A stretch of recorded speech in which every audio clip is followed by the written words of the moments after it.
ঘটনাটি তাদের পূর্ব পরিকল্পিত ছিল। এই জন্য আসামিদেরকে চিহ্নিত করার পূর্বেই তারা সীমান্ত পাড়ি দিতে সক্ষম হয়।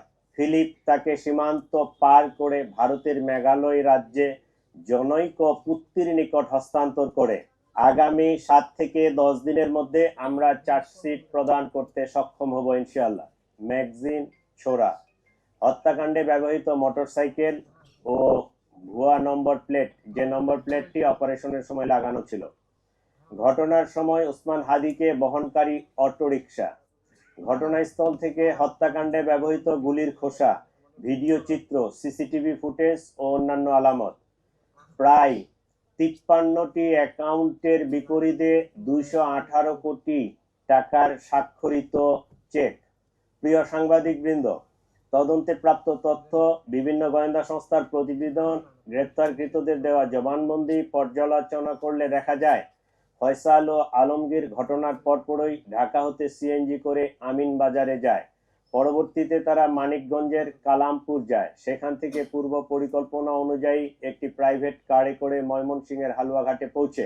ঘটনাটি তাদের পূর্ব পরিকল্পিত ছিল।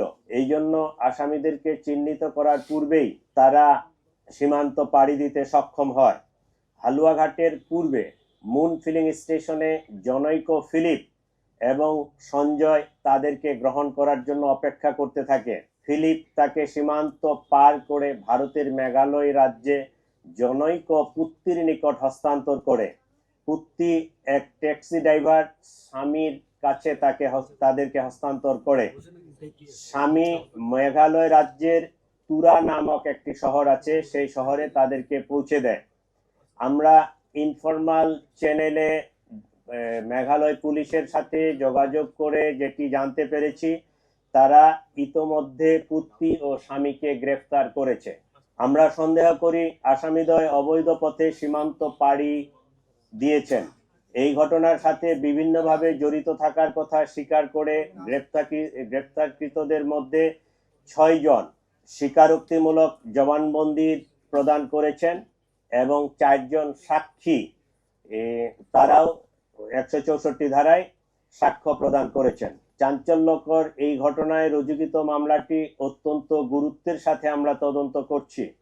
গ্রেপ্তারকৃতদের কাছে পাওয়া তথ্য, সাক্ষীদের জবানবন্দি, উদ্ধারকৃত আলামত পর্যালোচনা ও সার্বিক বিবেচনায় মামলাটির তদন্ত শেষ পর্যায়ে রয়েছে। আগামী 7 থেকে 10 দিনের মধ্যে আমরা চার্জশিট প্রদান করতে সক্ষম হব ইনশাআল্লাহ।